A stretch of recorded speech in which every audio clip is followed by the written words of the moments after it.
Hey everybody, Some Gadget Guy here with a quick photography tip, especially for you folks out there who shoot on SLRs. Now, I'm one of those hipster photography douchebags who pretty much shoots about 90% of the time with a fast prime on my camera. This is not a zoom lens, this is a fixed focal length lens. Specifically, it's the 50mm f1.4. You know, I'm one of those people who does that thing, I only like to shoot with natural light. I don't like to use my flash. I think Instagram filters are dumb. You should do that with real glass. But I'm also a sucker for flower macros. It's one of my relaxation hobbies, is taking pictures of flowers just so I can get outside and occasionally see the sun. And unfortunately, primes like the 50mm f1.4 aren't necessarily the best macro lenses. The minimum focusing distance on this lens is about a foot, which means you can't really get right on top of your subject and have it in focus. And while I am saving up for a proper macro lens, if I can swing it, that 100mm f2.8 is super sweet. I have to make do with other tricks to be able to get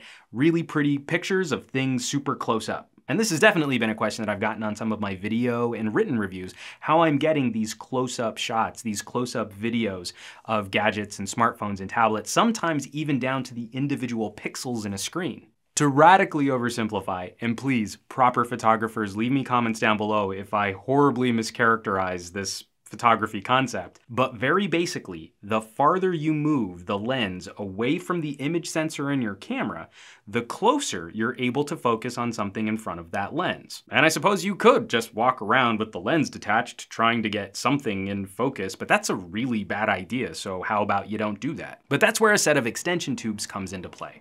And basically, an extension tube is a tube with the proper mounts for the camera body and the lens mount. And they're responsible for moving the lens farther away from the image sensor of the camera. So it means taking your lens from here, and at its maximum using every extension tube that I've got to here. Plus, it also looks really stinking cool. The drawback by using extension tubes is you lose out on infinity focus. So your lens will no longer focus to the farthest ends of its capabilities. Plus, your focusing window gets smaller and smaller and smaller. So tiny little adjustments to focus will have a huge impact. And the last little issue with using extension tubes is you lose out on a little bit more light.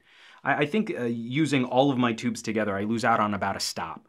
So that means this is a solution best employed with a tripod, because you've got to leave your shutter open just a little bit longer, which means you've got to compensate for movement, so you can't really go super macro on something going handheld unless you're in ridiculously bright light and you can keep your shutter speed really, really high. Often the types of pictures we're going to be taking with this kind of a setup, unless it's in a studio where you can control all that, and I'm more of a nature photographer in that regard, you really want to be able to not jiggle the camera. But all of those concerns aside, using individual extension tubes or my entire set of extension tubes has now given me the capability to get super close to whatever it is that I want to take a picture of. You can end up with some incredible shots, breaking down common, ordinary objects into their individual pieces. It's a really captivating way to look at the world, especially when you get to look at things that close. Now, a common set of extension tubes is typically a three-piece solution, which means you can make small adjustments,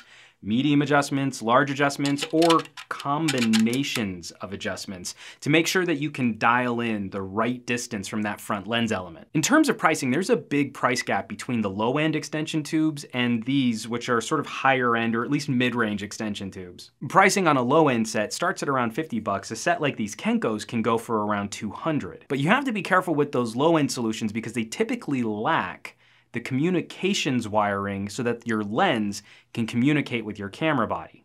And one of the main reasons why I saved up for and ultimately bought these Kenko tubes is that they have the pin connections built into the extension tubes. So low-end tubes won't communicate with your camera body, which means you can't control the aperture of your lens.